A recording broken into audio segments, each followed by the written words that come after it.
morning once again. This is Freezer Treats, 13 Days of Halloween, where we at the Icebox Radio Theater, we serve you up just a little slice, a little sample, a fun-sized version of a play we've done from the past. And of course, during the 13 days of Halloween, now through the 29th of October, we're going to be serving up all scary stories. And today, we have a show that's, it's rather special in the history of the IBRT because it's the first time that we ever adapted or attempted an old-time radio recreation. A lot of groups over the years, all over the country, have used scripts from old-time radio shows. We're talking about like shows like Lights Out, or Suspense, or Escape, some of those great shows from the golden age of radio. There are actually websites dedicated to these scripts that you can download and produce yourself. And this was the first one we tried. It's a Lights Out episode written by the great Arch Obler, and it is entitled Revolt of the Worms. Now, Arch Obler was rather noted for being very patriotic, especially when it came to the issue of contributing to the war effort. He was a strong anti-fascist. He had strong feelings about Nazi Germany especially, and he wrote this play as a cautionary tale about a man who is a gifted chemist, or they tell us so, but he runs away from the war. He runs away and goes up into the mountains and decides to cultivate the world's greatest rose, but things go horribly, horribly wrong. Let's listen to a sample now of the Icebox Radio Theater's adaptation of Revolt of the Worms. Well, so what am I supposed to hear? There's nothing. Hello out there! Hello! Well, what now? Listen. To what? Listen. To what? I thought... You heard the wind whistling through the cracks in your brain. Come into the house. Oh, Charles, wait. What for? Here? Yes, so what? Give me the lantern. It's that boy.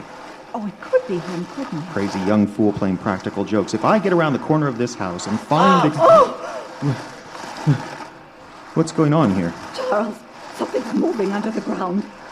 Yes, it's so dark I can't quite make it out. Charles, what is it? I don't know. Animal of some sort? Well, take me back to the house. Oh, go yourself. Moon will come out behind the clouds in a minute. We can see what this is. Well, give me the lantern, Charles. No, I want to see.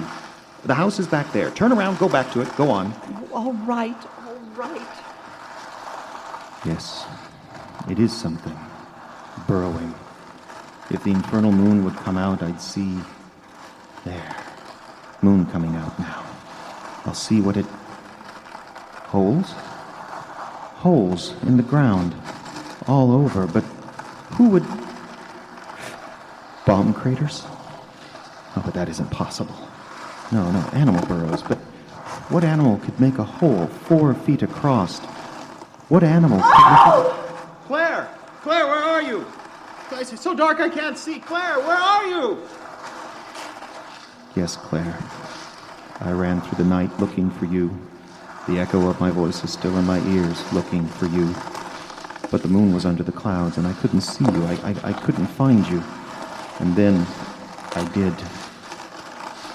You had fallen into one of those craters, one of those holes in the ground. I couldn't see you, but I could hear you. But which one of the holes? They were all over. Ground pockmarked with them. I ran around in the dark. I could hear you, but I couldn't find you. And then the moon, it came out again. Oh, blast the moon. Why did it come out? If it hadn't come out, I wouldn't have seen. And my head...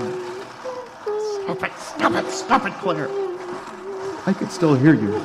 I can still see you, your body down in that hole. As I ran towards you, suddenly I saw that something else was coming towards you. Something that glistened wet in the moonlight. Something long and slimy, a great twisting snake. Yet not a snake. Not a snake. And the fear in me made me fall to the ground. And I saw as I lay there, I saw the thing move toward the hole in the ground as if you weren't there. As if it were blind and couldn't see. Like a great blind worm. It was a worm. A worm 10, 20, no, 30 feet long, crawling in fright to its home in the ground, and it moved towards you, Claire, covered you, crushed you. Revolt of the Worms there. On the Icebox Radio Theater, wonderful play Many fond memories of this show. It was produced here in International Falls at a space called The Dungeon, which in those days we had a studio at Bacchus Community Center, which is an old junior high school, and the Dungeon is actually the band room of that junior high school. At the time, the music teacher from the old junior high retired and basically rented that room, the room he used to teach band out of, from the community center that took over the building and turned it into a kind of nightclub for kids. And all kinds of great things happened there, including, believe it or not, laser light shows. This particular individual was big into laser equipment, and a couple of radio plays. That was the first. Revolt of the Worms, starring myself and also Vicki Olsen. It was also the first time we had a lot of people involved in our show, especially Varian Irwin and Dave Irwin. So once again, that was Revolt of the Worms. You can find a direct link to the play in the show notes below, as well as a link to the Frozen Frights podcast upon which it appears. I'll be back tomorrow with another freezer treat from the Icebox Radio Theater.